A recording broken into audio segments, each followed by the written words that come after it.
केसरिया से मन जोगी हुआ रे, दिल झूमे देखो मतवारा हुआ रे, केसरिया से मन जोगी हुआ। हर पल मनाओ केसरी त्योहार।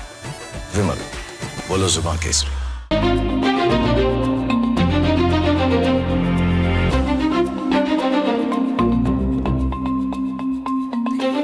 नमस्कार, आप सभी का बहुत बहुत स्वागत है। मेरा नाम रोबिका लियाकत है और इस वक्त आप देख रहे हैं टाइम्स नाउ नव भारत। 8:50 हो चुके हैं और न्यूज की पाठशाला में आपका दाखिला हो चुका है। मैडम आ चुकी है। आप लगातार हर रोज पाठशाला में फुल अटेंडेंस लगा रहे हैं, आपका धन्यवाद। इस पाठशाला में फिर से मैं ये वादा करती हूँ कि पढ़ाऊंगी ऐसा कि कभी किसी ने नहीं पढ़ाया होगा। तो चलिए शुरू करते हैं न्यूज की पाठशाला। सबसे पहले आपको आज पाठशाला में कौन कौन से सब्जेक्ट्स और किस किस पर लगेगी क्लास बता देती हूं जल्दी से। चैप्टर नंबर 1 पार्ट 1, आरोप, पूछताछ और इस्तीफा। बावजूद उसके ट्रस्ट की कुर्सी पर क्यों बने हुए हैं चंपत राय, क्यों नहीं छोड़ रहे हैं कुर्सी। सफाई कर्मचारियों को चढ़ावे के हिसाब में कौन लगा रहा था भैया, और बैंक और ट्रस्ट में से कौन जिम्मेदार है। चढ़ावा चोरी पर विपक्ष का एजेंडा, इंडिया गठबंधन का मेगा प्लान, ये आप जानेंगे। और फिर चैप्टर 2 यानी पार्ट नंबर 2, अमन के तमाशा गैंग। ये आशा गैंग नहीं है, ये अमन का तमाशा गैंग है, फिर से जाग गया है। पाकिस्तान प्रेम इसका फिर से जाग गया है। प्यासा पाकिस्तान भारत को कैसे परमाणु जंग की धमकी दे रहा है और हमारा प्लान क्या है, आपको तफसील से बहुत आम भाषा में समझाऊंगी।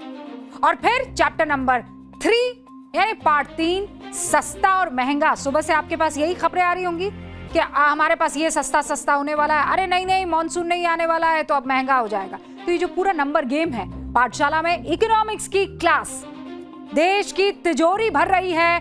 डेड इकोनॉमी, आर्थिक सुनामी वाले अब क्या कहेंगे, इसी का जवाब ढूंढेंगे। और फिर आएगा पार्ट 4 चैप्टर 4, आपका व्हाट्सएप। कल भी हमने आपको बताया था कि बदल गया है, लेकिन इसमें एक नया पेज आया है। अगर आप अभी भी उलझे हुए हैं नंबर और यूजर नेम के फेर में, तो क्या सही क्या गलत और सरकार का क्या है प्लान, ये आप जानेंगे। और अंत में हमारा स्पेशल सेगमेंट, जिसके बारे में आपको जानकर बड़ा गर्व भी होता है और आप ये जानना पसंद भी करते हैं कि क्या करने से कितना किसको फायदा हो सकता है, सोचा है कभी। आज अब आपको बताएंगे आपके पुराने चार्जर, यूएसबी केबल, पुराना खराब हो चुका ड्रायर, ये जितना भी इलेक्ट्रॉनिक कचरा है ना, इसको अगर आप दे दें जहां से लिया है तो आप कितने फायदे में रहेंगे, और नहीं ऐसा करते हैं तो आप कितना नुकसान में रहते हैं, सोचा है कभी। तो चलिए शुरू करते हैं न्यूज की पाठशाला, लेकिन पहले दिन भर का रिवीजन।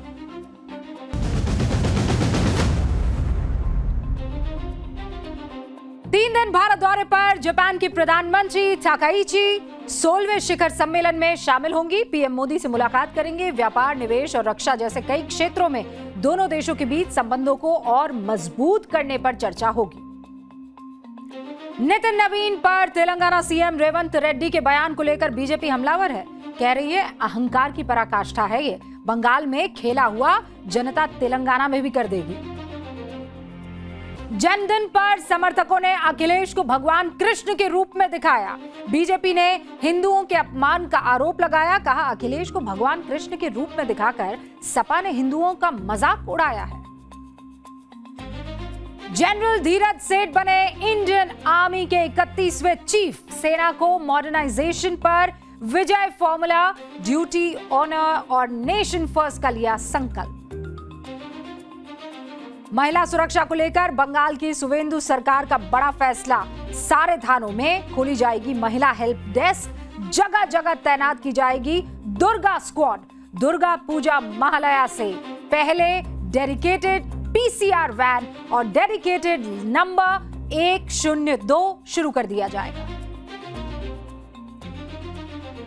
देश के कई हिस्सों में आसमानी आफत। मुंबई में तेज बारिश के बाद कई इलाकों में पानी भर गया है। उत्तराखंड में उफान पर नदियां दिख रही हैं। जम्मू कश्मीर के डोडा में बादल फटने की खबर भी आई है। बाढ़ जैसे हालात।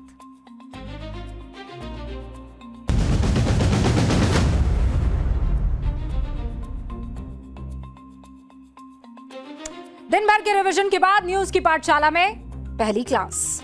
चैप्टर क्या है? आरोप लग गए, दो बार पूछताछ हो गई, इस्तीफा भी दे दिया, लेकिन फिर भी ट्रस्ट की कुर्सी पर है चंपत राय। क्यों? आधा दर्जन साफ सफाई करने वालों को चढ़ावे के हिसाब किताब में लगाया किसने? बैंक और ट्रस्ट में से कौन जिम्मेदार है? चढ़ावा चोरी और विपक्ष का एजेंडा सेट हो गया।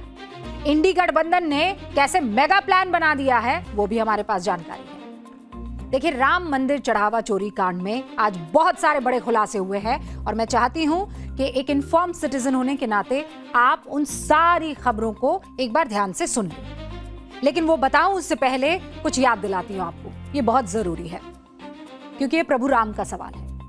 याद कीजिए, 22 जनवरी 2024 को अयोध्या के नवनिर्मित राम मंदिर में जब प्राण प्रतिष्ठा हुई थी, तब देश भर में क्या गजब का माहौल था। आप सबको भी याद है ना? गजब का माहौल था। मतलब ऐसा लग रहा था जैसे सच में प्रभु राम का वनवास खत्म हुआ है और वो अयोध्या लौट आए हैं। और वो अयोध्या सिर्फ अयोध्या नगरी नहीं थी, पूरा देश अयोध्या बन गया था।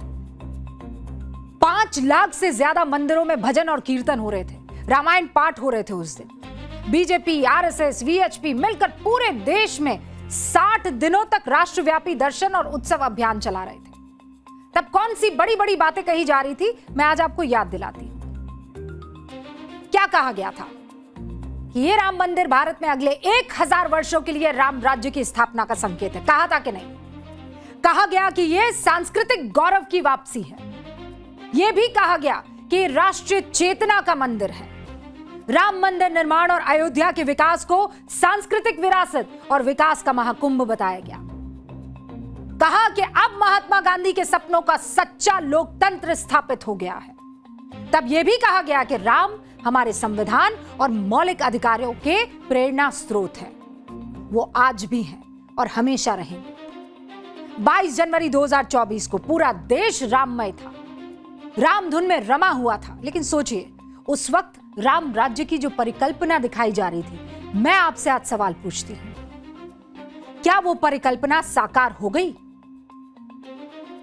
और मैं अयोध्यापुरी की बात नहीं कर रही हूं, मैं तो राम मंदिर ट्रस्ट की ही बात कर रही हूं। राम मंदिर ट्रस्ट के अधीन कुछ कर्मचारी जो हैं, क्या अपने मन से लालच वाले रावण को निकाल पाए?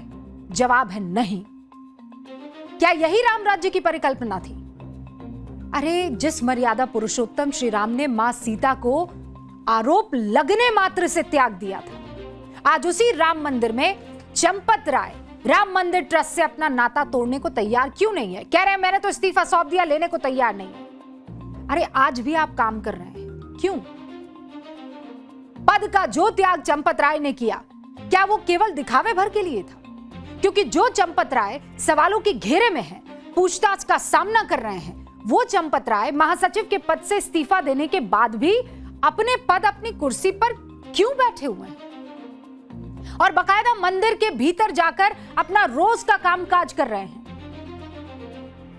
ईमानदारी से एक सवाल का जवाब मैं वीएचपी से भी चाहती हूं, आप भी मुझे बताइए। चंपत राय रामलला के पटवारी है, यही कहा जाता है, यानी भगवान राम के अनन्य सेवक है। तो चंपत जी को मर्यादा पुरुषोत्तम श्री राम के पद चिन्हों पर नहीं चलना चाहिए? क्या चंपत जी को संकल्प नहीं लेना चाहिए कि जब तक साफ और पाक साफ साबित नहीं हो जाता, तब तक ये ट्रस्ट की जिम्मेदारी नहीं संभालूंगा? अगर चंपत राय जी इस्तीफा देने के बाद भी कुर्सी पर मौजूद है और पूरे अधिकार के साथ ट्रस्ट का कामकाज देख रहे हैं, तो सवाल ये उठता है कि क्या उससे जांच प्रभावित नहीं होगी? एक गलती पूरे किए कराए पर पानी नहीं फेर देगी। और चंपत राय जी तो ये बहुत अच्छे से जानते हैं। वो तो कह रहे थे कि एसआईटी से जांच करवाओ, सबसे पहले मुझसे पूछताछ हो। तो फिर पद पर क्यों? चंपत राय जी, पूरा देश आपको थैंक यू कहता है कि आपने पूरी जिंदगी देश और समाज की सेवा की, उसके लिए थैंक यू। लेकिन जिस भरोसे के साथ आपको राम मंदिर ट्रस्ट की जिम्मेदारी सौंपी गई, वो जिम्मेदारी निभाने में आप फेल हो गए, इसीलिए नो थैंक यू। आपने देश सेवा के लिए सरकारी टीचर की नौकरी को त्याग दिया, उसके लिए आपको थैंक यू सर। लेकिन राम मंदिर का मैनेजमेंट आप नहीं संभाल पाए, उसके लिए no thank you. Champat Rai ji, Shri Ram जन्मभूमि आंदोलन हमने देखा, 30 साल आपने जी जान लगा दी, कागज तैयार करना, जाकर तमाम एडवोकेट से मिलना, पूरा टाइम उसमें खपा देना, उसके लिए थैंक यू। लेकिन राम भक्तों के 500 बरस के संघर्ष को भुलाकर लापरवाही बरती गई आपके नाक के नीचे, इसीलिए आपको नो थैंक यू। आपके जीवन के 35 साल अयोध्या में प्रभु श्री राम के चरणों में बिताने के लिए चंपत राय जी आपका थैंक यू। लेकिन रामलला के पटवारी बनकर भी आप उनके चढ़ावे की चोरी रोक नहीं पाए, इसके लिए आपको नो थैंक यू।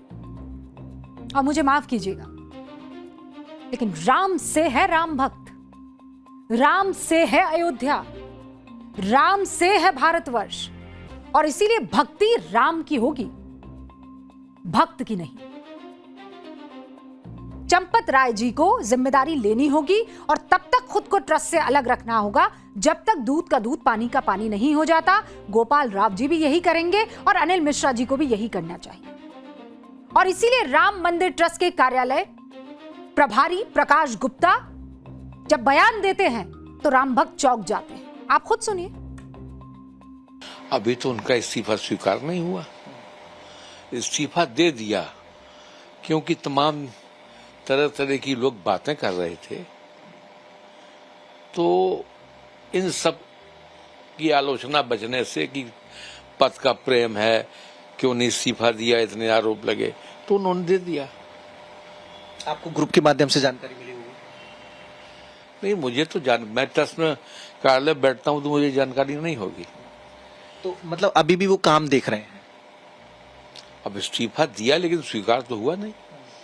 जब ट्रस्ट की बैठक हो और उनका इस्तीफा स्वीकार हो जाए और उनके दायित्व को किसी और को सौंपा जाए तभी तो कोई काम देखेगा। तब तक वो मतलब अनिल जी और चंपत जी अपना काम करते हैं? अपना काम कर रहे हैं। ट्रस्ट की बैठक होगी, शायद होने वाली है। नहीं, हर कोई ये कह रहा है कि उन पर आंच नहीं आनी चाहिए, वो पाक साफ है। अरे जांच तो पूरी हो जाने दीजिए, उससे पहले ही क्लीन चिट। लेकिन अयोध्या पुलिस के राडार पर है चंपत जी, और इसीलिए पुलिस ने चंपत राय पर सवाल की बौछार कर दी है। चंपत राय ने पुलिस के सवालों का जवाब क्या क्या दिया है वो मैं एक एक करके आपको बता देती हूं। पुलिस ने पूछा, ट्रस्ट की बैठकों में दान और जो चढ़ावे की जानकारी है वो दी जाती थी क्या? तो चंपत जी ने कहा, ट्रस्ट की बैठकों में दान की जानकारी दी जाती थी लेकिन हर लेन देन की डिटेल नहीं होती थी। फिर पुलिस ने कहा, क्या आपको हर महीने ये जानकारी दी जाती थी कि कितना चढ़ावा आया है या कितना बैंक में जमा हुआ है? तो चंपत जी ने कहा, दान गिनती करना और बैंक में जाकर जमा करवाना ये जिम्मेदारी अलग अलग टीम की थी। मेरे पास तो चढ़ावे से संबंधित रिपोर्ट्स कर्मचारियों से होकर ही आती थी और कर्मचारी ही निपटे हैं। पुलिस ने पूछा, क्या कभी आंकड़ों को देखकर आपको लगा कि कुछ ठीक नहीं है? तो चंपत जी कह रहे हैं, चढ़ावा में चोरी या गड़बड़ी की कोई ठोस शिकायत पहले नहीं मिली थी। कुछ एक लोग निगरानी को लेकर सुझाव देते थे लेकिन कभी किसी तरह की कोई दिक्कत नहीं आई और ना ही प्रमाण थे। फिर पुलिस ने पूछा, क्या कभी आपने कहा कि इनकी ड्यूटी बदल देनी चाहिए जबकि बैंक ने ऐसी जरूरत बताई थी? और अगर नहीं कहा आपने तो क्यों? क्या आपने बैंक को ऐसा करने से रोका था? क्या आपको लगता है कि बार बार रोटेशन होता तो स्थिति अलग होती? तो चंपत जी कहते हैं, हुंडी काउंटिंग में लगे कर्मचारियों की नियुक्ति बैंक ने और जो आउटसोर्स्ड एजेंसी उसके माध्यम से हुई थी और इन कर्मियों की शिफ्ट को रोटेट करना बैंक का विषय था, हमारा नहीं था, यानी ट्रस्ट का नहीं था। फिर पुलिस ने पूछा, क्या आपको लगता है कि टिन्नू ने आपकी स्थिति का गलत इस्तेमाल किया है? तो चंपत जी ने आंसर दिया है, जवाब दिया है कि टिन्नू यादव परिचित थे लेकिन उन्हें असीमित अधिकार या आधिकारिक अधिकार नहीं थे।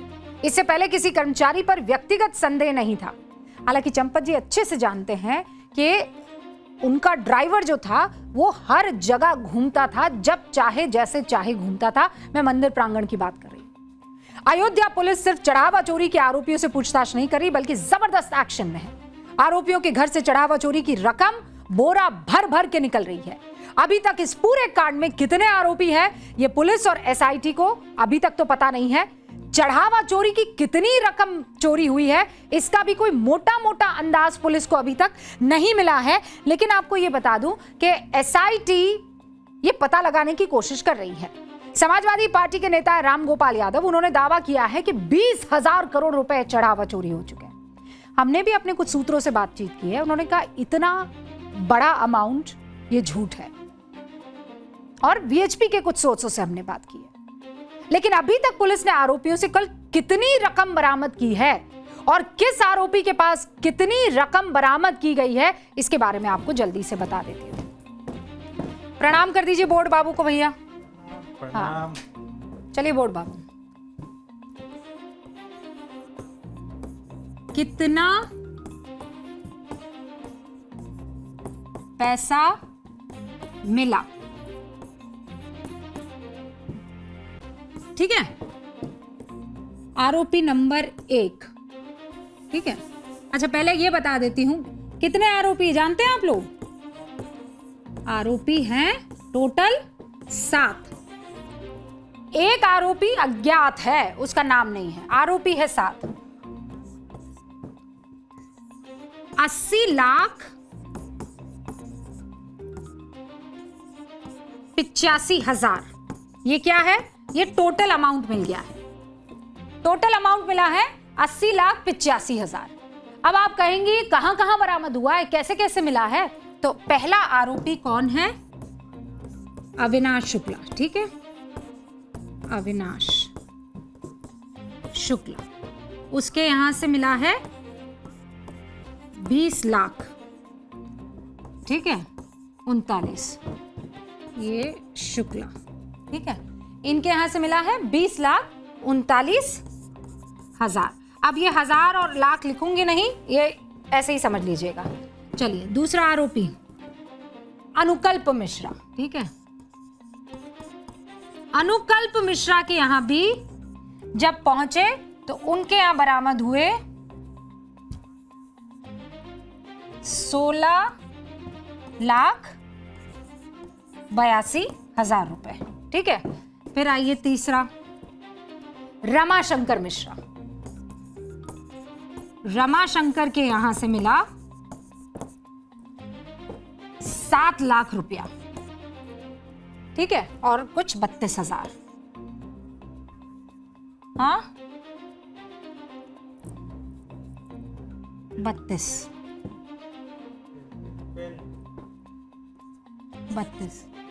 ये रामशंकर हैं। ठीक है,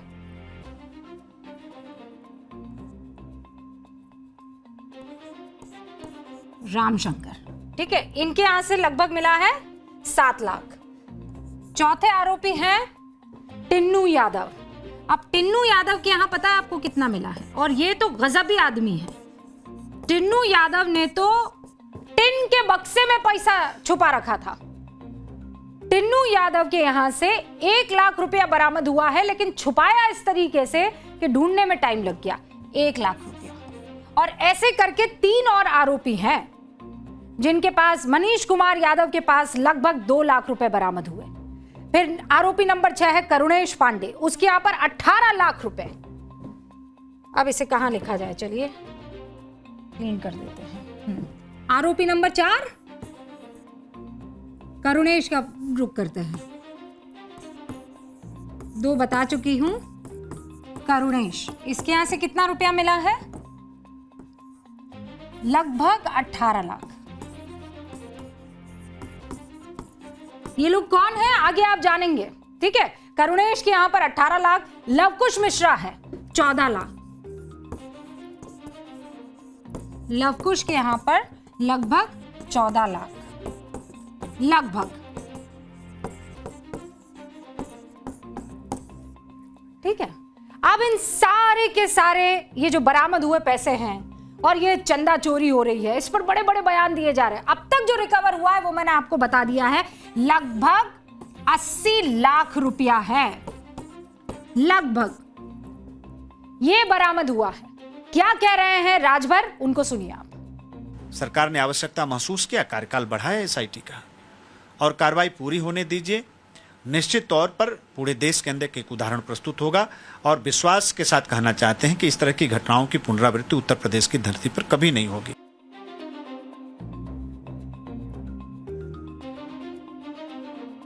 अब भाई बड़ा सवाल यह है कि चढ़ावा चोरी एक के बाद होती चली जा रही थी, 81 लाख रुपए बरामद हो गए और वो खुद से बरामद नहीं हुए हैं, बल्कि इस रकम के बारे में एक दूसरे आरोपी ने पुलिस को बताया कि मैंने इतना पैसा यहां छुपाया है, वहां छुपाया है।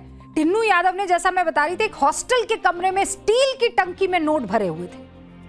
और एक और हैरान करने वाला खुलासा, रामलला के चढ़ावे में इतनी बड़ी लापरवाही बरती जा रही थी कि आप सोच भी नहीं सकते।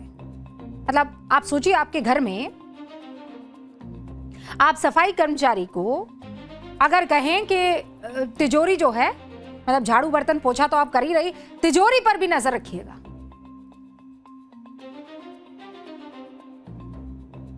सफाई कर्मचारी वहां पर जो नौकरी पाए हुए थे उनसे कहा जा रहा था राम मंदिर के चढ़ावा गिनती में ऐसे लोगों को ही लगाया गया था जिन्हें उस काम का कोई एक्सपीरियंस नहीं था। मतलब जिसका काम उसी को सूट करता है ना। लेकिन उसके बावजूद आप हैरान हो जाएंगे सुनकर कि राम मंदिर में साफ सफाई का काम करने वाले हाउसकीपिंग स्टाफ के 6 कर्मचारी चढ़ावे की गिनती कर रहे थे।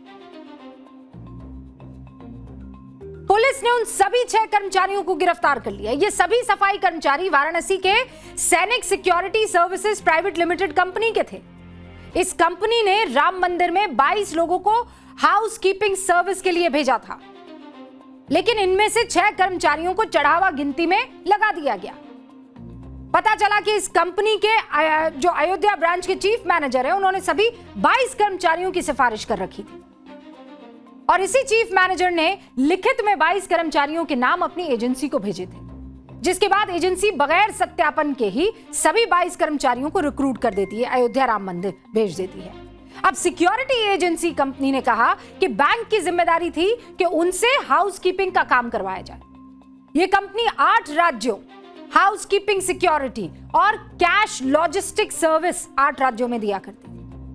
और फिर मैं कह रही हूं, जिसका काम है वही करेगा ना। एकदम क्लियर बात है ना।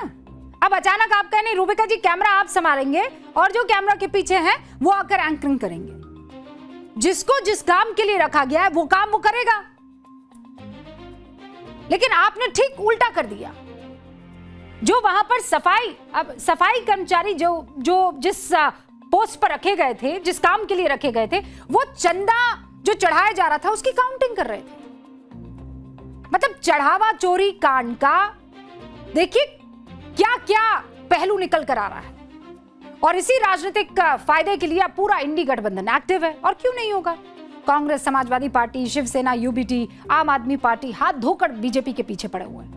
आप सोचिए कि राम भक्तों की आस्था, अयोध्या की छवि, रामलला के चढ़ावे की चिंता ऐसे नेताओं को हो रही है जो रामलला की प्राण प्रतिष्ठा के बाद अभी तक अयोध्या नहीं गए। अखिलेश यादव और संजय राउत ऐसे नेता हैं और केजरीवाल वो नेता हैं जो अब तक 3 बार अयोध्या जा चुके हैं। और इससे पहले बताया करते थे अपनी नानी के बारे में कि वो कैसे बताती है कि यहां पर मंदिर नहीं, कोई अस्पताल होना चाहिए। पुरजोर विरोध कर रहे थे तब। इन 3 नेताओं की बात सुनेंगे तो आप समझ जाएंगे कि चढ़ावा चोरी कांड के बहाने इंडिया गठबंधन के नेता कौन सा एजेंडा सेट करने में जुटे हैं। अखिलेश यादव कह रहे हैं कि बीजेपी प्रभु श्री राम और संविधान दोनों को दगा दे रही है। संजय राउत कह रहे हैं चढ़ावा चोरी की जांच के लिए ऑल पार्टी इंक्वायरी कमेटी बनाई जाए। अरविंद केजरीवाल कह रहे हैं कि अगर चंदा चोरों को दंड देना है तो पहले सरकार बदलो। मतलब आप समझ जाइए, विपक्ष चढ़ावा चोरी कांड को राजनीतिक मुद्दा बनाने में जुटा है और विपक्ष के नेता अब ये नैरेटिव सेट कर रहे हैं कि चढ़ावा चोरी कांड तो बीजेपी के इशारे पर हुआ, इसीलिए केंद्र में मोदी और यूपी में योगी सरकार नहीं रहनी चाहिए। जनता सबक सिखाए। आप खुद सुन लीजिए। मर्यादा का पहला नाम तो पहला भगवान प्रभु श्री राम है और दूसरा नाम मर्यादा का संविधान है। और भारतीय जनता पार्टी तो दोनों को दगा दे रही है। जब केंद्र से और उत्तर प्रदेश से इनकी सरकार जाएगी और हर राम भक्त को आज ये सोचना चाहिए कि अगर आप चंदा चोरों को दंड दिलवाना चाहते हैं तो सरकार बदलनी पड़ेगी। नई सरकार आके ही दंड देगी। ये सरकारें, मौजूदा केंद्र की सरकार और मौजूदा यूपी की सरकार, इनको दंड नहीं देगी, कभी नहीं देगी। राम मंदिर ट्रस्ट का जो भ्रष्टाचार हुआ है उसके लिए जो जांच कमेटी होगी वो सभी पार्टी का एक मेंबर उसमें होना चाहिए। चाहे जेपी से लगा दो। अब सुनिए आप योगी आदित्यनाथ क्या कह रहे हैं, जवाब तो देना है। योगी आदित्यनाथ कह रहे हैं दूध का दूध पानी का पानी डे वन से, लेकिन राजनीतिक की पिच पर विपक्ष के बाउंसर का मुकाबला कैसे किया जा रहा है जरा वो सुन लीजिए। तो जय श्री राम के कहने पर लाठी चलाते थे और राम मंदिर के लिए कार सेवा करने आए हुए राम भक्तों पर गोलियां चलाते थे। आज वे कहते हैं कि आस्था के साथ खिलवाड़ हो रहा है। ये आस्था के साथ खिलवाड़ नहीं, जो अपराधी होगा उसके खिलाफ कठोरता पूर्वक कार्रवाई होगी, लेकिन हिंदू आस्था के साथ किसी को खिलवाड़ करने के लिए छूट नहीं देंगे। और चलिए अब आगे बढ़ेंगे इंटरनेशनल पॉलिटिक्स की क्लास, जिसमें चैप्टर क्या है? चैप्टर है अमन के तमाशा गैंग का फिर पाकिस्तानी प्रेम जागा है। मतलब पाकिस्तान प्यासा है और भारत को गीदड़ भभकी दे रहा है, परमाणु जंग की धमकी दे रहा है। सिंधु जल समझौते को थाम देने से पाकिस्तान का गला सूख रहा है और प्यास बुझाने के लिए अमन की आशा गैंग फिर से एक्टिव होगी। और यह अमन की आशा गैंग नहीं है, यह अमन की तमाशा गैंग है। आप बताइए तमाशा नहीं तो और क्या है? भारत के 61 लोग, जिसमें उमर अब्दुल्ला, महबूबा मुफ्ती, मनोज झा, संजय घोषाल जैसे पत्रकार, यास्मीन जैसी वकील, खुद को बुद्धिजीवी कहने वाले बहुत से लोग शामिल हैं और 57 पाकिस्तानी हैं। 61 प्लस 57 मिलकर दोनों अलग अलग देशों यानी भारत और पाकिस्तान के राष्ट्रीय अध्यक्षों को, प्रधानमंत्री को एक लेटर लिखते हैं। क्या कहते हैं? भारत और पाकिस्तान के प्रधानमंत्री को हम ये रिक्वेस्ट करते हैं कि आप जल्द से जल्द बातचीत के टेबल पर आ जाइए। भारत और पाकिस्तान आपस में बात कर दें, दोनों देशों में डिप्लोमेटिक रिश्ते बहाल हो, दोनों को वीजा मिलना शुरू हो जाए, दोनों के बीच खेलों का आयोजन हो, कलाकार दोनों देशों में जाए, बॉर्डर खेलों खोल दिए जाए ताकि व्यापार हो, बस सेवाएं शुरू कर दी जाए।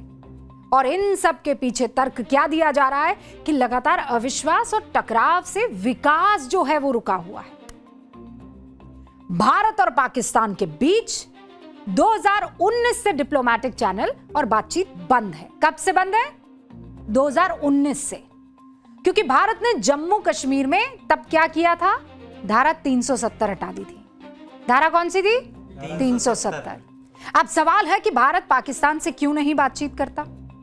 भैया हम तो वसुदेव कुटुंबकम मानने वाले लोग हैं ना, हम तो पूरी दुनिया को परिवार मानते हैं और हम तो हमेशा ये प्रार्थना करते हैं कि सारे के सारे लोग सुख के साथ रहे, कोई भी रोग किसी को ना हो। हम तो ये नहीं कहते हैं कि पड़ोसी मुल्क को हमें ना हो, या हिंदू को हो मुसलमान को ना हो, या मुसलमान को हो हिंदू को ना हो, ऐसा तो कुछ नहीं कहते। हम तो कहते हैं कि सारे जितने भी लोग हैं इस दुनिया में उनके लिए प्रार्थना करते हैं, पूरी इस दुनिया को हमारा कुटुंब मानते हैं। और ये तो पड़ोसी है, लेकिन पड़ोसी उस लायक होना चाहिए कि नहीं, है ना? और ताली एक हाथ से तो नहीं बजती है और नमस्कार भी एक हाथ से नहीं किया जा सकता। बताइए आप, पाकिस्तान से हमारी बातचीत की शर्त क्या थी? कोई शर्त बता सकता है? क्या शर्त थी? हमने कहा कि हम पाकिस्तान से दोस्ती तोड़ते हैं। क्यों तोड़ी? या रिश्ते तोड़ते हैं, क्या वजह थी? एक वजह, एक आतंकवाद। प्रधानमंत्री नरेंद्र मोदी ने सबके सामने यह बात कह दी थी। मैं फिर याद दिला देती हूं उन्होंने क्या कहा था, सुनिए। पाकिस्तान को अगर बचना है तो उसे अपने टेरर इंफ्रास्ट्रक्चर का सफाया करना ही होगा। इसके अलावा शांति का कोई रास्ता नहीं है। भारत का मत एकदम स्पष्ट है। टेरर और टॉक एक साथ नहीं हो सकते। टेरर और ट्रेड एक साथ नहीं चल सकते और पानी और खून भी एक साथ नहीं बह सकता। सिंपल सी बात है। अब बताइए, पाकिस्तान ने ऐसी कौन सी शर्त पूरी कर ली, ऐसी कौन सी बात मान ली, ऐसे कौन से आतंकी ढांचे खत्म कर लिए कि इन 61 भारतीयों को यह लग रहा है कि हमें पाकिस्तान से बात कर लेनी चाहिए? आप सिर्फ हाँ या ना में मुझे जवाब दे दीजिएगा। मैं आप लोगों को टीवी के उस पार सुन तो नहीं पाऊंगी, लेकिन एनर्जी आपकी मुझ तक पहुंच जाएगी। क्या पाकिस्तान ने पहलगाम हमले में शामिल जैश-ए-मोहम्मद के ठिकानों पर ताला लगा दिया? नहीं, उल्टा भारत के हमले में टूट चुके उसके हेडक्वार्टर को फिर से बनवा दिया। यह फैक्ट है। अगला सवाल, क्या पहलगाम हमले के लिए पाकिस्तानी सेना प्रमुख आसिम मुनीर को उकसाऊ बयान का जिम्मेदार मानते हुए उस पर कार्रवाई की गई? उसकी जगह क्या हुआ? फील्ड मार्शल बनाकर उसे सम्मानित किया गया। पाकिस्तान ने जैश-ए-मोहम्मद का सरगना मसूद अजहर को पाकिस्तान में दामाद बनाकर रखा हुआ है। पाकिस्तान ने वही किया जो वो सालों से कर रहा है, आतंकियों को पाल पोस रहा है। पाकिस्तानी सरकार तो आप छोड़ ही दीजिए, मैं अब आपको एक तस्वीर दिखाती हूं जहां ये आतंकी कैसे आम नागरिकों और वहां के जो ये सेलिब्रिटीज हैं जिन्होंने बड़े बड़े इनके हिसाब से काम किए, उनके साथ कैसे ये घुल मिल कर रहते हैं। अब ये 4-5 दिन पुरानी तस्वीर है। पाकिस्तान के पूर्व क्रिकेटर शोएब अख्तर के भाई के जनाजे की ये तस्वीर है और इसमें ये शख्स आपको दिख रहा है, ये लाल डब्बे में कौन है? ये आतंकवादी है, लश्कर-ए-तैयबा का आतंकवादी है। और एक आतंकी नहीं, पूरा झुंड पहुंचा था वह आतंकियों का। लश्कर-ए-तैयबा वही संगठन है जिसने पहलगाम आतंकी हमले को अंजाम दिया, जहां धर्म पूछकर 26 लोगों को मारा गया। आप बताइए, इनसे क्या बातचीत करें और क्यों करें? पाकिस्तान को कोई मुंह ना लगने दे हिंदुस्तान में?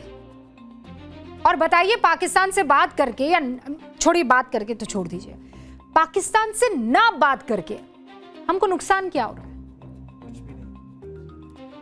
मतलब भारत से पूरी दुनिया अभी व्यापार समझौता कर रही है और करना चाहती है। हम ब्रिटेन से फ्री ट्रेड डील कर रहे हैं जिनसे हमारा व्यापार 1,46,000 करोड़ रुपए का है। कितना है? 1,46,000 करोड़ रुपए का। भारत ने यूरोपीय यूनियन के साथ फ्री ट्रेड डील साइन कर ली है और इस डील को क्या कहते हैं? Mother of all deal. क्या कहते हैं? हाँ, मम्मी ऑफ ऑल डील, माताजी ऑफ ऑल डील। और मालूम है आपको, भारत और यूरोपीय यूनियन के बीच बीते साल 11,05,000 करोड़ रुपए का व्यापार हुआ है। भारत यूरोप के साथ 4 साल में उतना व्यापार कर लेता है जितना पाकिस्तान की पूरी इकोनॉमी है। क्यों करे बात भैया?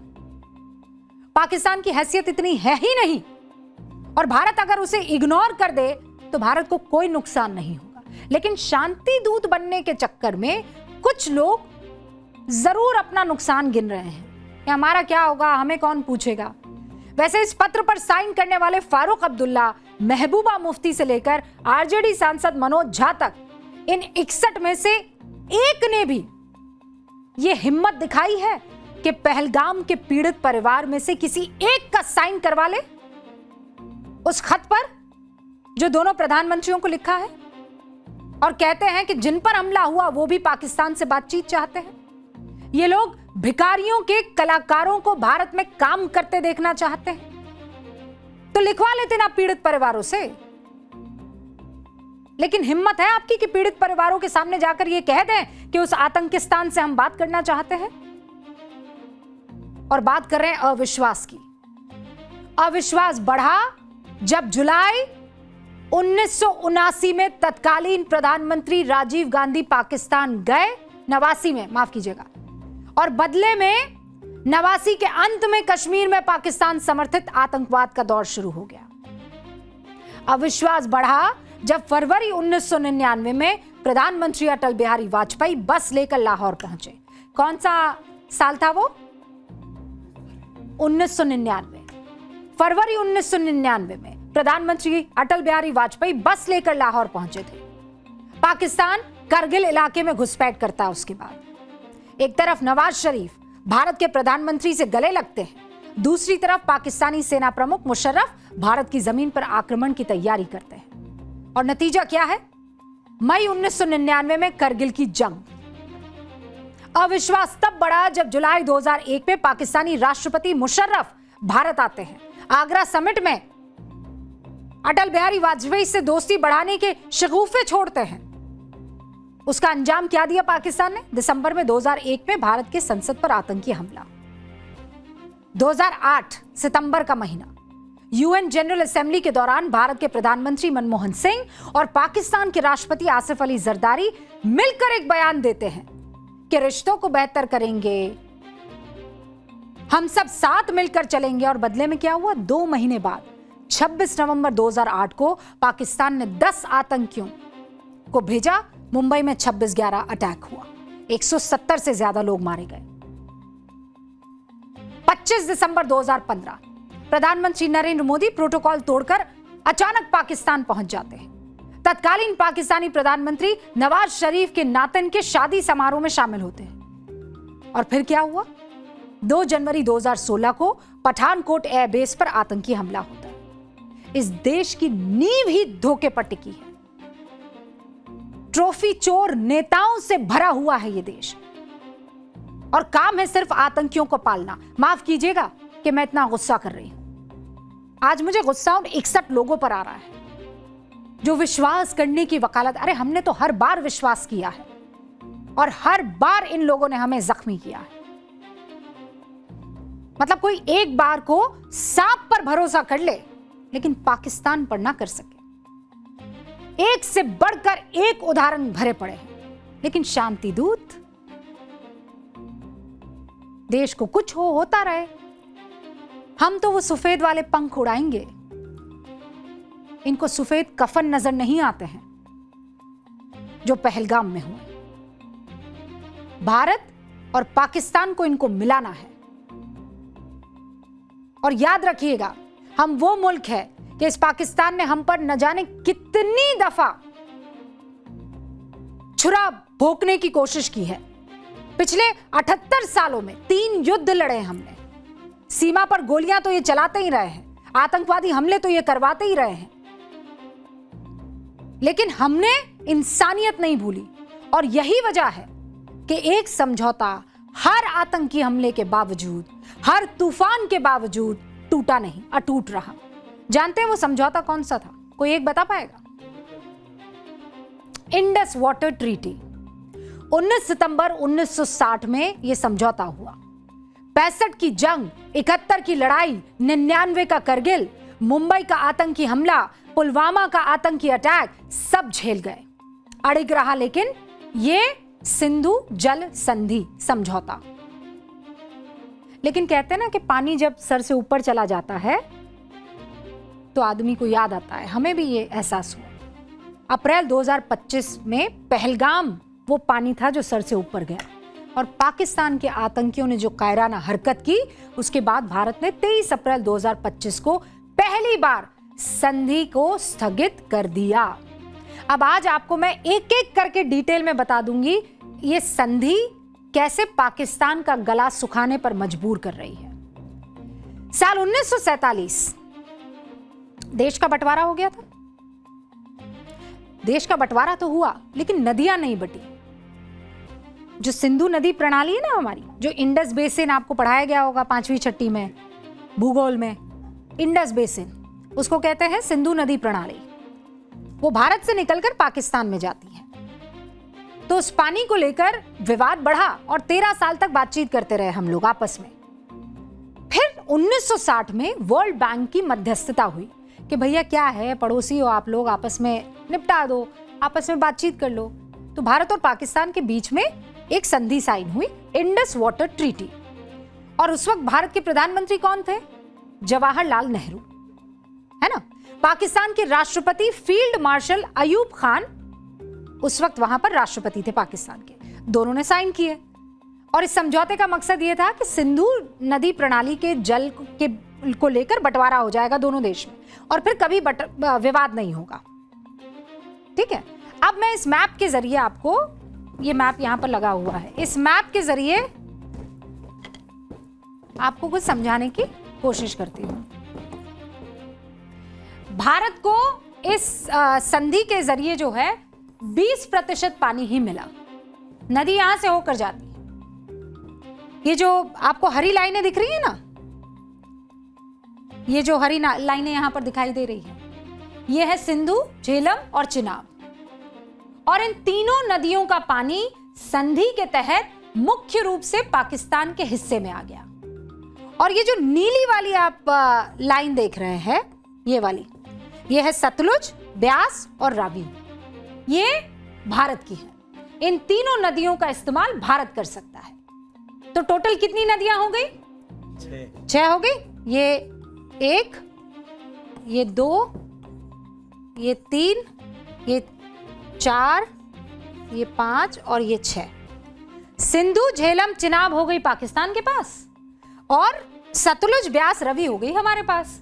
अब आप ये कह सकते हैं कि भैया 3-3 हो गया ना बंटवारा, लेकिन यहां पर एक पेच है। जब इन नदियों का बंटवारा हुआ, 65 सालों तक संधि के तहत भारत के हिस्से में इन 6 नदियों का केवल 20% पानी आता रहा और 80 कहां गया? 80 गया पाकिस्तान के पास। और इतना ही नहीं, इस समझौते के तहत भारत ने पाकिस्तान को 83 करोड़ रुपए भी दिए। कितने दिए? 83 करोड़ रुपए। किसको दिए? आतंकिस्तान को, कि जाओ भैया तुम संभालो। अब आपके जहन में यह सवाल होगा कि आखिर 6 नदियों का बंटवारा आधा आधा किया जा सकता था, किया जा सकता कि नहीं किया जा सकता? मतलब काहे ये क्यों कि भाई 80 तुम रखो और 20 हम, जबकि नदियां 3-3 हैं? कैसे हो सकता है? ये सवाल आपके मन में आया? अब ऐसे ही सवाल कुछ लोगों के मन में तब भी आया। नवंबर 1960 का वो टाइम था जब लोकसभा में देश के तत्कालीन प्रधानमंत्री पंडित जवाहरलाल नेहरू से ये सवाल किया गया। सवाल पूछा कि भैया ऐसा क्यों हो रहा है कि 80% ये ले रहे हैं और 20 हम? तब पंडित जवाहरलाल नेहरू ने क्या कहा लोकसभा में, आप जानते हैं? जवाब बताऊं? अच्छा, उन्होंने कहा कोट अनकोट, लोकसभा के अंदर तत्कालीन प्रधानमंत्री पंडित नेहरू ने कहा, क्या हमारे हर कदम पर आकर पार्लियामेंट में पूछना पड़ेगा? आप लोग इस तरह के सवाल उठाकर संकीर्ण मानसिकता को दिखा रहे हैं। हम अपना पानी ऐसे ही नहीं दे रहे हैं, शांति स्थापित करने के लिए हम पानी दे रहे हैं। और ये मैं हवा में नहीं कह रही, ये रिकॉर्ड में है, हिस्ट्री के पन्नों में है। अप्रैल 2025 में भारत ने इंडस वाटर ट्रीटी को स्थगित किया और उसके बाद सब कहने लगे कि ये क्या है, इंसानियत का तकाजा नहीं है, आप ऐसा नहीं कर सकते हैं। लेकिन ये बात आप समझ लीजिए कि पाकिस्तान को भारत बिल्कुल पानी नहीं भेज रहा है, ऐसा नहीं है। हमारा प्लान तो यही है, लेकिन अभी ऐसा नहीं है। संधि हमने तोड़ दी है, लेकिन नदियां अभी भी बह रही है। अब नदी को आप समेट तो सकते नहीं, उसके लिए टाइम तो लगेगा ना। लेकिन बदला क्या है? बदला यह है कि पहले भारत अपनी जरूरत को पूरा कर देता है, फिर जो बचा कुचा पानी होता है वो छोड़ देता है। पहले ऐसा नहीं करता था, पहले जो संधि थी उसके हिसाब से छोड़ता, लेकिन अब वो पूरा जो इस्तेमाल कर रहा हूं, जो बचेगा फिर छोड़ देंगे भैया। इसी से पाकिस्तान परेशान है। पाकिस्तान का वो अखबार है ना डॉन, उसने दावा किया है। क्या दावा किया है? ये नीचे देख लीजिए जल्दी से। क्या है दावा? राइस नहर में 8,700 क्यूसेक के मुकाबले अभी उनको मिल रहा है केवल 5,300 क्यूसेक पानी, यानी 38% की कमी है। फिर दादू नहर लाइए, वहां पर पहले आता था लगभग 5,000 क्यूसेक पानी, उसकी जगह कितना मिल रहा है? 82% कम मिल रहा है, 860 क्यूसेक ही मिल रहा है। फिर आ जाइए आप नॉर्थ वेस्टर्न नहर, वहां मिलता था लगभग 6,200 क्यूसेक पानी, लेकिन अभी कितना मिल रहा है? 2100। कमी कितने की है? 64.1% की कमी, यानी भारी भरकम कमी है ना। पाकिस्तान का यह हाल तब है जब भारत ने पूरी तरह से पानी रोका नहीं है, लेकिन जैसा मैंने आपको बताया पूरी तैयारी है। कैसे तैयारी है? हिमाचल प्रदेश में 2,352 करोड़ की लागत से चिनाब ब्यास लिंक टनल परियोजना शुरू हो गई। तो इससे हम पानी इकट्ठा कर पाएंगे, रोक पाएंगे, रिजर्वोयर इस्तेमाल कर पाएंगे। 8.5 किलोमीटर लंबी एक सुरंग चिनाब नदी में एक्स्ट्रा पानी को ब्यास बेसिन तक पहुंचा देगी। झेलम और चिनाब नदी पर कई बड़े हाइड्रो पावर प्रोजेक्ट्स पर काम जारी है। 1000 मेगावाट का पाकल दुल प्रोजेक्ट जम्मू कश्मीर के किश्तवाड़ में, चिनाब नदी पर दुलहस्ती स्टेज 2 जल विद्युत परियोजना को मंजूरी मिल गई है। फिर चिनाब नदी जो कश्मीर में है वहां 31,380 करोड़ रुपए से बनने वाली 1,856 मेगावाट की सवालकोट परियोजना को मंजूरी मिल गई है। जम्मू कश्मीर के ही किश्तवाड़ में ऐसे ही एक 850 मेगावाट का रैटल प्रोजेक्ट जो है वो बनेगा, इसकी हरी झंडी मिल चुकी है। अब यही चिनाब नदी सिंधु जल समझौते के तहत पाकिस्तान के हिस्से में थी। अब भारत का संदेश साफ है, पहले आतंकवाद बंद करो फिर पानी पर बात करेंगे। ये परेशान नहीं है पाकिस्तान, अब सूखा हो रहा है एकदम। और जब आप एकदम मरने की कगार पर होते हैं ना, तो फटने की कोशिश करते हैं, धमकियां देने की कोशिश करते हैं। वो हिना रब्बानी है ना, जो पाकिस्तान की पूर्व विदेश मंत्री हैं, वो कह रही है कि भारत धूर्त राष्ट्र है। 2 युद्ध झेलने के बावजूद कायम रहने वाली सिंधु जल संधि को ठंडे बस्ते में डालने से पता चलता है कि यूनाइटेड नेशन की जनरल असेंबली में रहने के लायक भी नहीं है ये। फिर पीपीपी के चेयरमैन है बिलावल भुट्टो जरदारी। वो कहते हैं ना, अलग अंदाज में जो बात करके और बताते हैं कि हम ये कर देंगे, हम वो कर देंगे। तो अभी क्या कर देंगे? अभी कह रहे हैं अर्थव्यवस्था को कमजोर कर देंगे। हमारी हो रही है ना, आपकी भी करेंगे। जल मार्गों पर प्रतिबंध लगाने का प्रयास अगर भारत करेगा तो ये चरम परिस्थिति मानी जाएगी। और ये भी कह रहे हैं कि इस परिस्थिति के लिए पाकिस्तान न्यूक्लियर रिएक्शन का विकल्प खुला रखेगा। बंदर के हाथ में उस तरह। पाकिस्तान के जलवायु परिवर्तन मंत्री है मुसादिक मलिक, गीदड़ भपकी दे रहे हैं। पाकिस्तान के हिस्से का पानी रोकने की कोशिश करेंगे तो हाथ काट देंगे। अरे अपनी जुबान पे लगाम दो भैया। तमाम धमकियां देते रहो, हलक सूखता रहेगा जब तक आतंकवादियों की चापलूसी करते रहोगे। भारत पहले ही साफ कर चुका है, सिंधु जल संधि तब तक निलंबित रहेगी जब तक पाकिस्तान सीमा पर आतंकवाद को पूरी तरह खत्म नहीं कर देता। Period, full stop. अब अगला चैप्टर, पाठशाला में अब इकोनॉमिक्स की क्लास। आज आप थोड़ा सा कंफ्यूज हो रहे होंगे सस्ता महंगा वाले चक्कर में, है ना? कोई कह रहा होगा सस्ता है, कोई कह रहा है महंगा है। हाँ राजा, ऐसा हुआ है? तो पूरा नंबर गेम बताते हैं आपको। पाठशाला में इकोनॉमिक्स की क्लास लेते हैं। देश की तिजोरी भर रही है, डेड इकोनॉमी, आर्थिक सुनामी, कुछ नहीं हो रहा ऐसा। जुलाई महीने की आज पहली तारीख है। कौन सी तारीख है आज? पहली तारीख 1 जुलाई, डॉक्टर्स डे भी आज। जुलाई महीने की पहली तारीख, हर महीने की शुरुआत की तरह इस महीने भी देश में कई अहम बदलाव हुए और सीधा असर उन बदलावों का आपकी जेब, आपके बजट पर पड़ने वाला है। क्या सस्ता हुआ और क्या महंगा हुआ, क्या सस्ता हो सकता है, क्या महंगा हो सकता है, इसे लेकर बहुत सारा आज कंफ्यूजन है। फलाना चीज सस्ती हो गई, फिर जैसे ही पढ़ेंगे दूसरा आएगा, मॉनसून आ रहा है, ठीक से नहीं आ रहा है, फलानी चीज महंगी हो जाएगी। फलानी कंपनी ने कार के दाम बढ़ा दिए, फलानी ने घटा दिए। इसीलिए पाठशाला की इस इकोनॉमिक्स की क्लास में आज सारा कंफ्यूजन क्लियर करती हूं। और नंबर कभी झूठ नहीं बोलते। कौन झूठ नहीं बोलता? नंबर। फैक्ट्स बिल्कुल सीधे और सपाट होते हैं और इन्हीं नंबर्स ने झूठ फैलाओ गैंग की बोलती बंद कर दी है। राहुल गांधी और कांग्रेस पार्टी सालों साल से जिस जीएसटी को फेलियर बता रही है, गब्बर सिंह टैक्स कह रही है, आर्थिक तौर पर देश की धराशायी होने वाली योजना बता रही है, आज वो सारे दावे, सारी दलीलें औंधे मुंह गिर गए। एक एक करके समझाती हूं आखिरकार हुआ क्या। अच्छा, ज्यादा समा बांध दिया, ठीक है, पॉइंट पर आते हैं।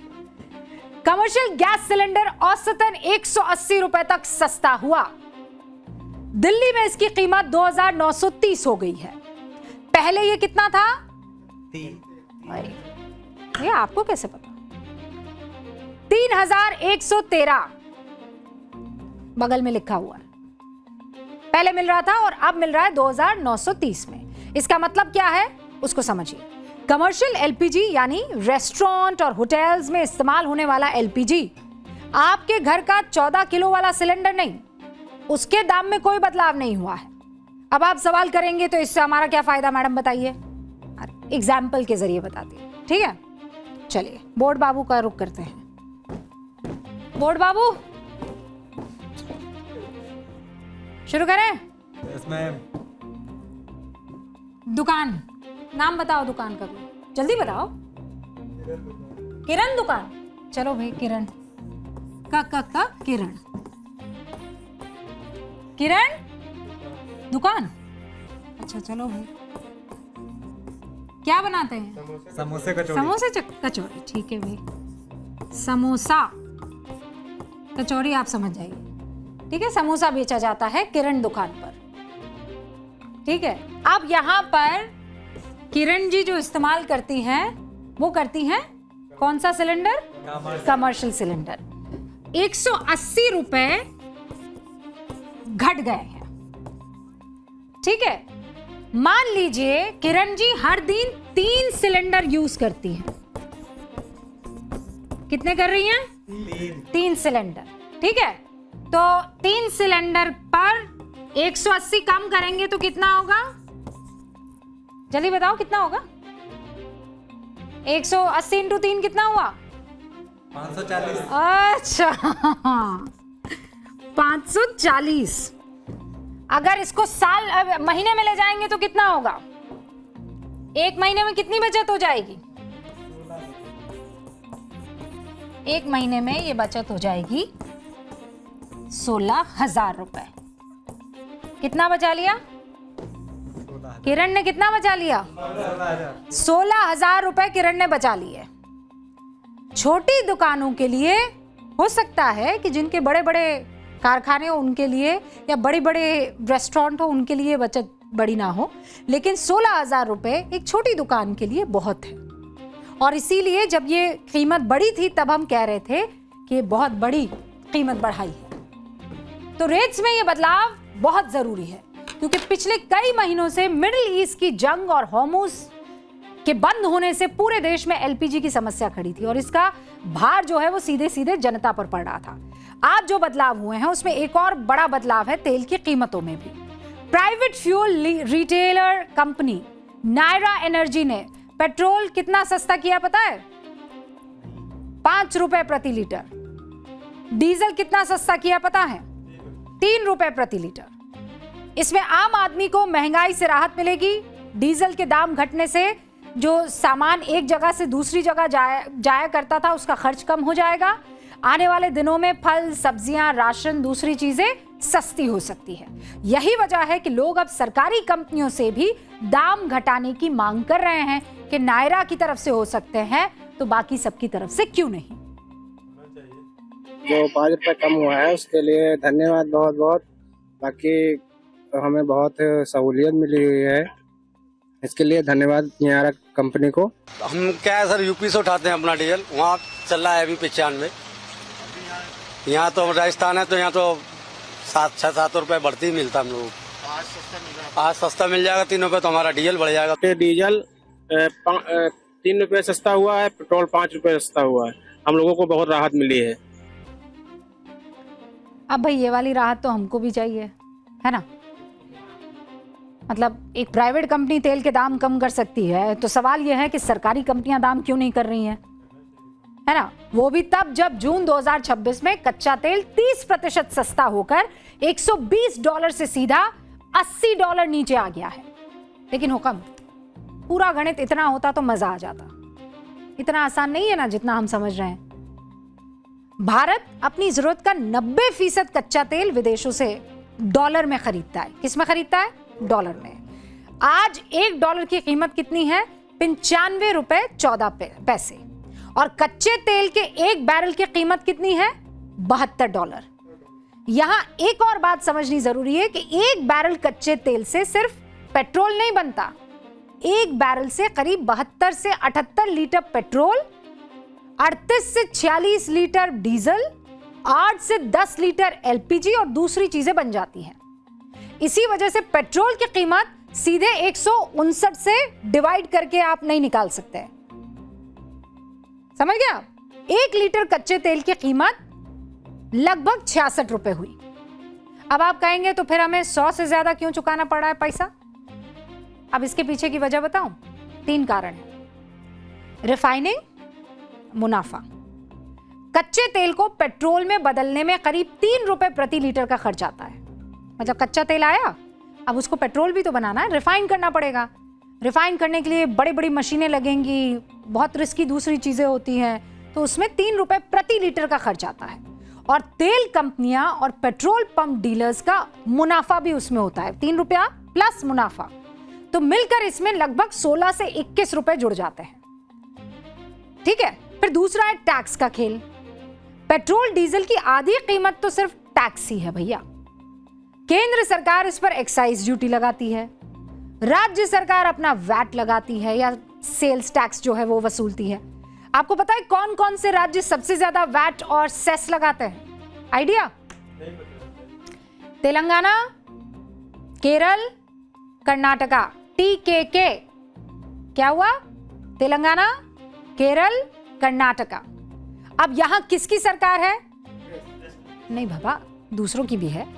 पहले ये याद कर लीजिए कि ये जो तेलंगाना और केरल की हम बात कर रहे हैं, यहां पर वही लोग हैं जो डेड इकोनॉमी और आर्थिक सुनामी वाले डायलॉग दे रहे हैं। डीजल से देश की रीढ़ यानी ट्रक, बसें और किसान के ट्रैक्टर चलते हैं और इसीलिए इस पर पेट्रोल के मुकाबले टैक्स थोड़ा कम रखा जाता है। अंतरराष्ट्रीय बाजार में दाम गिरने के बाद भी हमारे यहां दाम फौरन क्यों नहीं घटते? यह भी बड़ा सवाल है। अब इसके 5 बड़े कारण हैं। तेल कंपनियों ने अप्रैल मई में जब तेल $120 पर किया था, तब बहुत सारा महंगा तेल खरीदकर हमने रख लिया था। कंपनियां पहले उस महंगे तेल को बेचकर अपना घाटा पूरा करेगी। नया सस्ता तेल आपके पंप तक आने में कितने दिन लगेंगे आप जानते हैं? 30 से 45 दिन। कंपनियां रोज के उतार चढ़ाव को देखती ही नहीं है, वो पिछले 15 दिन या महीने भर की औसत कीमत निकाल लेती है और वही आप पर लागू करती है। इसीलिए राहत जो है वो फौरन नहीं आती है, वो धीरे धीरे आती है। सरकार को पेट्रोलियम से सालाना करीब 7.5 लाख करोड़ रुपए की कमाई होती है और जब तक सरकार अपना टैक्स कम नहीं करेगी, बड़ी राहत की उम्मीद भूल जाइए। और फिर ग्लोबल शॉक, दुनिया में कब कहां तनाव बढ़ जाए, तेल फिर कब महंगा हो जाए, किसी को नहीं पता। और इसी डर से कंपनियां जल्दबाजी में दाम घटाती नहीं है। और वो जीएसटी का जो मैं आपको बता रही थी कैलकुलेशन, जीएसटी कलेक्शन कितना हुआ इस बार पता है आपको? 13.9%। बम्पर कलेक्शन है।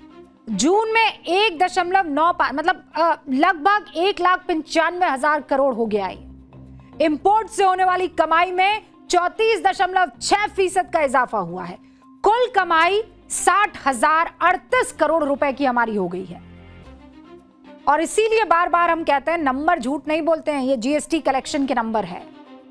6.5% से बढ़कर अब 1,35,000 करोड़ हो गया है। तो कोई ना कहे कि ये डेड इकोनॉमी है। सोचा है कभी आपकी एक छोटी सी आदत सिर्फ आपका नहीं पूरे देश का भविष्य बदल सकती है?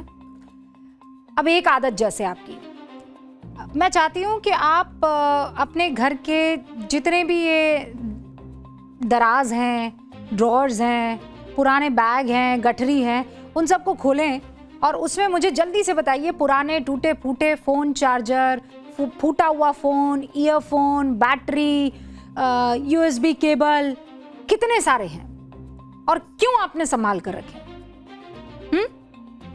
क्यों? कि कभी काम आ जाएंगे? कब काम आएंगे?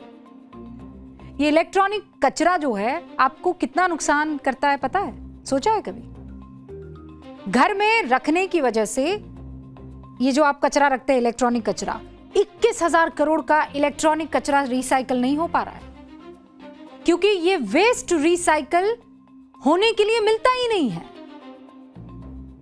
इसे तो आप संभाल कर अपने घर में रख लेते हैं। ये ई वेस्ट सेहत के लिए बिल्कुल भी सही नहीं है। इसकी एक डेट होती है, वो डेट अगर ये पार कर ले तो इसका लेड और मर्क्यूरी जो है वो टॉक्सिक कंपोनेंट्स होते हैं, वो आपकी सांसों की दिक्कत पैदा करते हैं, न्यूरोलॉजिकल दिक्कतें आपको देने की शुरुआत कर देते हैं, कैंसर का खतरा भी बढ़ जाता है। मैं डरा नहीं रही हूँ, मैं आपको सूचित कर रही हूँ। इसीलिए जब भी नया इलेक्ट्रॉनिक प्रोडक्ट खरीदते हैं तो उसकी एंड लाइफ जरूर चेक कर लें और जैसे ही उसकी लाइफ खत्म हो फौरन इसे ई वेस्ट कलेक्शन सेंटर पर दे दें। बहुत सारे हैं, मिल जाएंगे। हर शहर में ई वेस्ट कलेक्शन सेंटर है। आप ढूंढेंगे मिल जाएगा। इसलिए आपसे दरख्वास्त है, बदलाव दूसरों से नहीं, पहले खुद से शुरू होता है। बज गई घंटी, अब मुझे जाना होगा, लेकिन कल फिर आपके सामने हाजिर हो जाऊंगी। फिलहाल मुझे खूब सारे आशीर्वाद के साथ इजाजत दीजिए और देखते रहिए।